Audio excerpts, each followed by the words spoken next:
bersama saya Alvan Agustia Putra.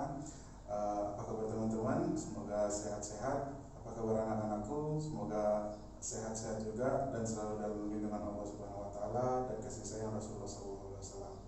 Dalam video kali ini saya akan melanjutkan video saya yang kemarin tentang biologi sebagai ilmu. Semoga bermanfaat. Silakan disimak. Lanjut sekarang untuk ruang lingkup biologi. Di beberapa buku kalian bisa lihat ruang lingkup biologi itu bisa diartikan cabang-cabang ilmu biologi. Ya. Namun di materi kali ini saya akan paketkan dia berdasarkan tingkat organisasi. Berdasarkan tingkat-tingkat. Yang pertama adalah tingkat organisasi. Ya. Untuk yang pertama ada biomolekuler, biokimia, genetika. Dia masuk ke dalam tingkat molekul. Kemudian ada sitologi. Sitologi ini tingkat sel. Sitologi ini merupakan ilmu yang mempelajari tentang sel. Kemudian ada histologi. Histologi ini tingkat jaringan yang membahas masalah jaringan di dalam tubuh. Kemudian ada anatomi dan fisiologi, ini tingkat organ dan sistem organ. Kalau anatomi ini masalah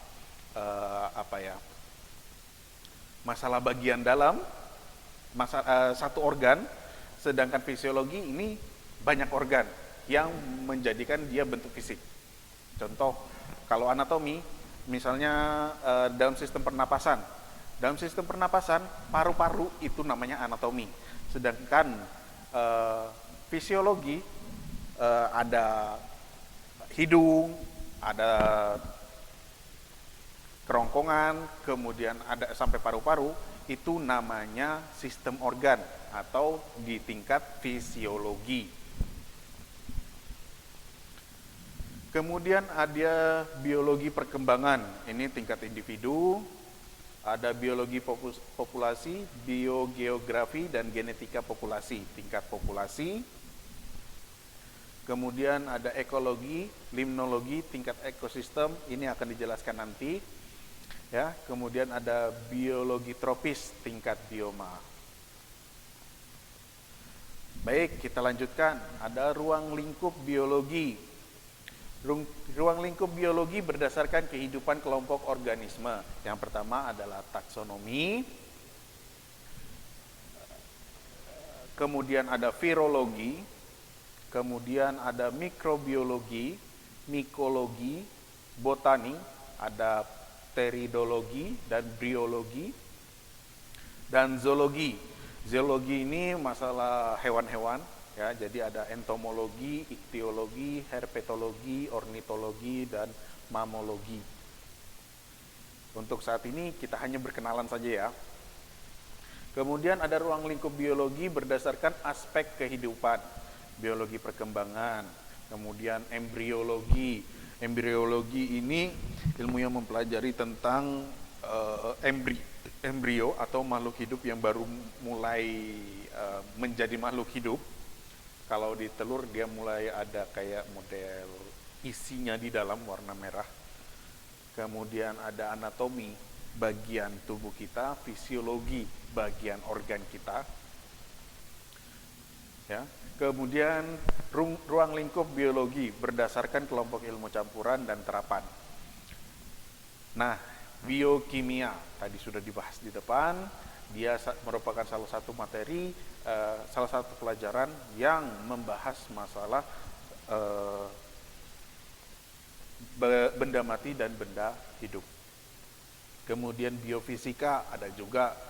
Kemudian ada bioteknologi, jadi perkembangan teknologi yang membantu pelajaran biologi ini agar lebih berkembang. Kemudian ada paleontologi. Kalau paleontologi ini sifatnya lebih ke sejarah. Jadi penemuan-penemuan fosil dan lain sebagainya ini di paleontologi. Kemudian ada tingkat organisasi kehidupan.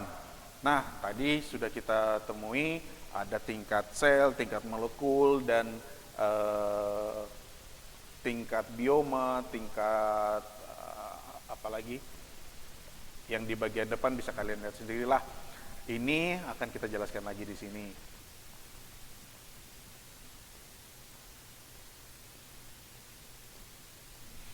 Baik, yang paling tinggi, tingkat organisasi kehidupan yang paling tinggi adalah bioma. Kemudian ada ekosistem, ya. Kemudian ada komunitas, kemudian ada populasi, individu, sistem organ, jaringan, sel, molekul. Jadi untuk lebih gampangnya, kalau saya saya biasa menyebut mereka, kalau molekul kan jaringan bagian dari makhluk hidup yang paling kecil, ya. Kemudian sel, di atasnya ada sel. Nah, sel ini terdiri dari beberapa molekul. Kalau saya menjabarkan ini, kalau molekul tadi berdiri sendiri, kalau sel itu terdiri dari beberapa molekul, ya. Kemudian di atas sel ada jaringan. Jaringan ini terdiri dari beberapa sel, ya.